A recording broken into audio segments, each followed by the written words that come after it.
In 2002, Andrew Clements penned Things Not Seen, a captivating science fiction novel tailored for middle-grade students. The story revolves around Bobby Phillips, a 15-year-old boy who wakes up one morning to discover that he has become invisible. As Bobby grapples with this startling predicament, he forms an unexpected bond with Alicia, a blind girl. Together, they navigate the challenges of Bobby's newfound condition and work with their parents to find a solution that will safeguard their family from the potential consequences of his invisibility. Andrew Clements, an esteemed author in the realm of young readers' literature, wrote 68 books, earning him over 24 awards throughout his career. His novel Frindle gained significant acclaim and received multiple honors, while several of his other works have consistently appeared on popular book lists. Clements himself noted that Things Not Seen generated an exceptional response from young readers, rivaling the reception of his acclaimed novel Frindle. This remarkable tale also received prestigious accolades, including the inaugural Schneider Family Book Award and the California Young Reader Medal. Upon discovering his invisibility, Bobby promptly shares the bewildering news with his parents, Emily and David, both esteemed academics. The family is taken aback and at a loss for explanations. Tensions and fears run high, leading to heated arguments. Seeking solace, Bobby retreats to his room, where he notices a faint shadow cast by his invisible arm beneath the desk lamp. His observant father also notices this peculiar phenomenon and hypothesizes that Bobby's body refracts light instead of reflecting it. Overwhelmed by the situation, Bobby eventually drifts off to sleep. Upon awakening, Bobby finds himself alone at home, as his parents have already left for work. Feeling abandoned, he ventures to the University of Chicago's main library, a familiar sanctuary. Stripping off his clothes, which remain visible, he stealthily wanders through the library, observing the students. Just as he prepares to leave, a fortuitous encounter occurs. He accidentally bumps into an attractive girl, causing her belongings to scatter. As he assists her in retrieving the items, his scarf slips off, revealing his missing neck. Surprisingly, she meets his gaze without uttering a word. Recognizing her blindness, Bobby finds a discarded white cane nearby and offers it to her. They engage in a brief conversation before he hurriedly departs, aiming to reach home before his parents return. David arrives home to find Bobby, infuriated that his son ventured out alone, and Bobby confronts him for leaving him behind to go to work. In the midst of their heated exchange, David departs to pick up Emily. Later, news of a car accident airs on television, and Bobby recognizes the vehicle as his father's. An anxious call from a doctor confirms that his parents sustained injuries but will ultimately recover. Bobby hastily takes a cab to the hospital, discreetly enters his mother's room, and finds Emily with a broken nose and head bruises. She holds his hand and expresses remorse for leaving him alone at home. Bobby reassures her, understanding the circumstances. Unbeknownst to the doctors in the room, Bobby silently listens as they inform Emily about David's severe arm injury, which surgeons successfully treated. Upon returning home, Bobby faces his first night alone. Fear gnaws at him, eventually escalating into a moment of panic. He manages to calm himself down, but opts to sleep with the lights on. The following days pass aimlessly until he embarks on a naked stroll past his school, envisioning himself as a courageous Greek warrior. Inwardly scoffing at the popular students who had treated him as if he were invisible even before his current state, Bobby continues his journey to the university library.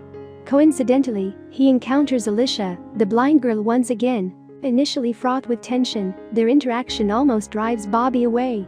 However, they engage in conversation and decide to walk home together. Bobby learns her name is Alicia. While traversing a bustling street, Alicia accidentally touches his ribs and realizes he isn't wearing a shirt.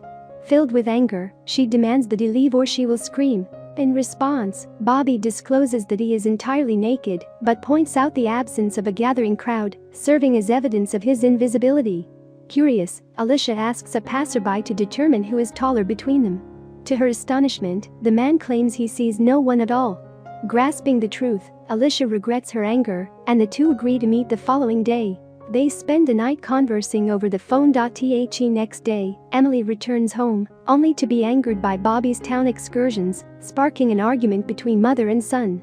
Bobby heads to the university and meets Alicia, but their conversation is interrupted when her father, astronomy professor Leo Van Dorn, arrives and notices Alicia seemingly talking to the wall.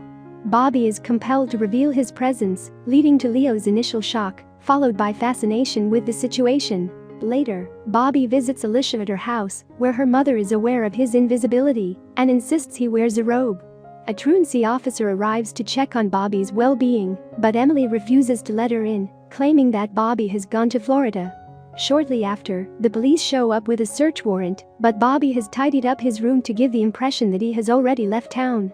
The truancy officer threatens the Phillips family with criminal charges if Bobby fails to appear within 5 days. During a dinner visit from the Van Dorns, both fathers collaborate in an attempt to understand Bobby's condition. They speculate that Bobby's electric blanket may have generated a magnetic field, causing his invisibility. Investigating the control box of the blanket, they discover an overactive resistor, but their search yields no further clues. Bobby realizes that the blanket may have caused problems for other buyers. He contacts Sears and learns that numerous customers returned their blankets, although Sears refuses to disclose their identities. Bobby and Alicia devise a plan. Alicia pretends to seek employment at the Sears offices, while Bobby sneaks into the personnel office and prints out a list of the 379 individuals who complained about their blankets. Meanwhile, Alicia has an encouraging interaction with the company's personnel division. Back at home, Bobby calls nearly 60 people from the list until he finally reaches a man whose daughter mysteriously disappeared. Bobby obtains the daughter's email address, searches for it in a reverse directory, and contacts a woman named Sheila Borden, who confesses that she has been invisible for 3 years. Sheila has learned to cope with her condition and implores Bobby to keep her secret safe. Bobby confides in his father about another person who is also invisible, without revealing her name.